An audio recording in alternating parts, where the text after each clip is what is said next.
ये कहानी है एक लड़की की जिसे झूठे प्यार ने सिर्फ धोखा ही नहीं दिया बल्कि उसकी जान भी ले ली। अनन्या एक गरीब लड़की थी। उसके पापा एक कपड़े की दुकान पर काम करते थे और माँ दूसरों के घरों में चौका बर्तन किया करती थी। अनन्या अपने माँ बाप की इकलौती लड़की थी।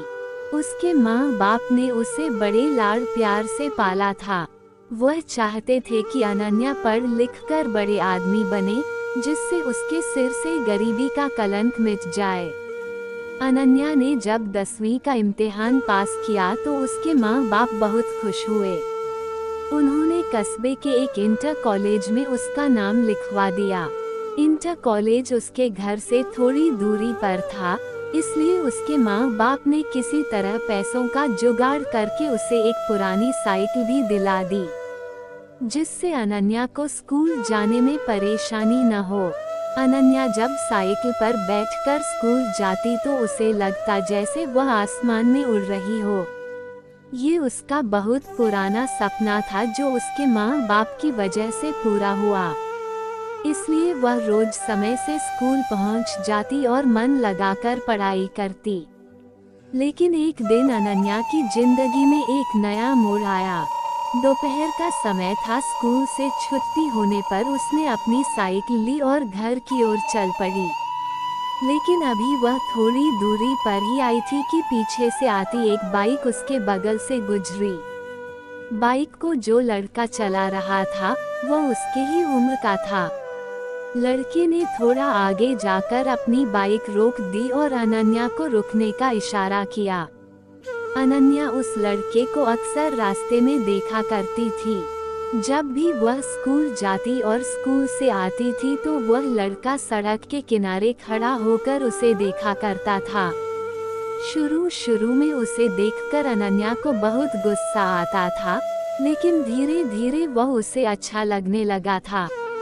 इस तरह से रास्ते में रोके जाने से अनन्या घबरा सी गई।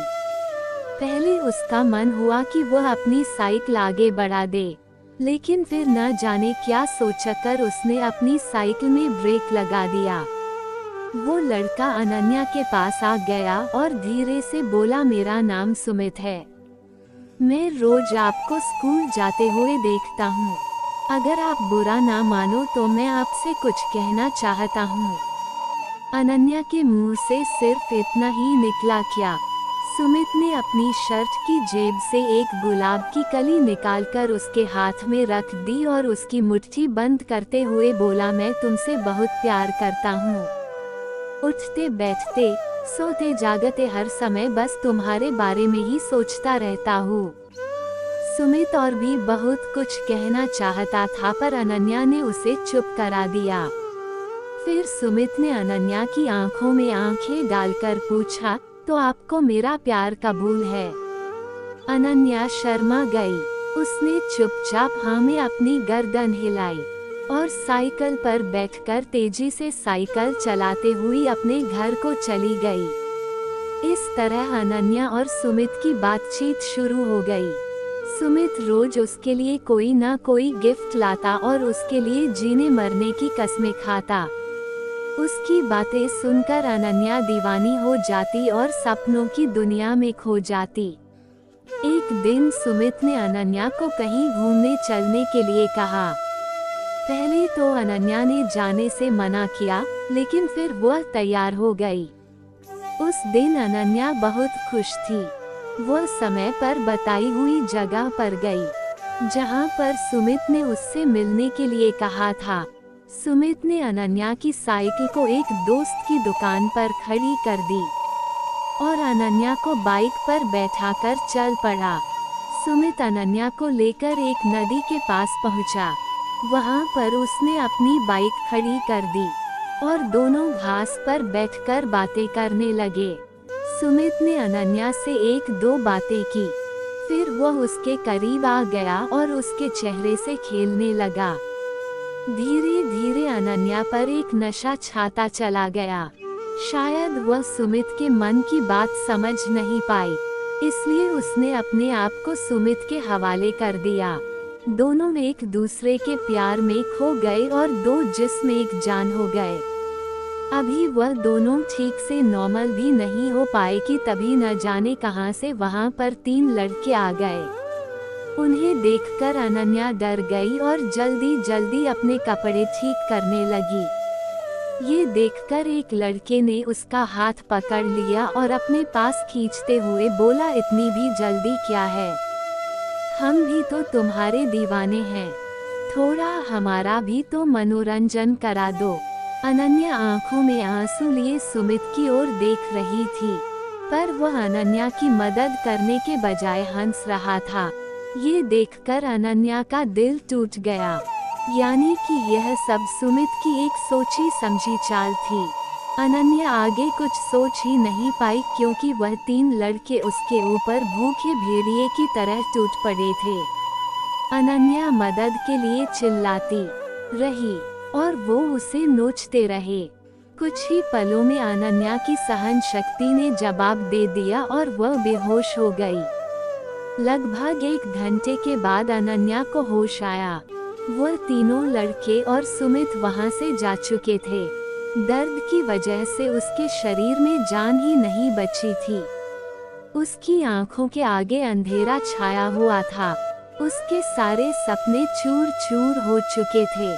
उसे अपना जीवन समाप्त होता हुआ नजर आ रहा था। अनन्या सोच रही थी, क्यों मैंने सुमित की बातों पर विश्वास किया? क्यों मैं उसके साथ बस्ती से इतनी दूर यहाँ पर आ गई? अब मैं क्या मुंह लेकर अपने घर जाऊंगी? अपने माँ बाप को क्या बताऊंगी? मेरा ये हाल देखकर वह तो जीते जी मर जाएंगे। अनन्या के शरीर में बिल्कुल भी शक्ति नहीं बची थी। वह किसी तरह नदी के किनारे पहुंची। नदी का पानी तेजी से बह रहा था। अनन्या ने एक बार फिर अपने गरीब माँ बाप के बारे में सोचा, लेकिन साथ ही सुमित का चेहरा भी उसकी आंखों के आगे आ गया और इसके साथ ही गुस्सा और घिन के भाव से उसका शरीर कांपने लगा। अनन्या रोते हुए नदी के किनारे खड़ी हो गई। उसने अपनी आंखें बंद कर ली, हाथों को जोड़कर मन ही मन अपने माता पिता से माफी मांगी और फिर नदी में छलांग लगा दी। अगले ही पल अनन्या नदी में डूबने लगी, लेकिन अब न तो वह किसी को अपनी जान बचाने के लिए पुकार रही थी और न ही बचने की कोशिश कर रही थी। उसका मन अब भी अपने बेवफा प्रेमी के बारे में सोच रहा था।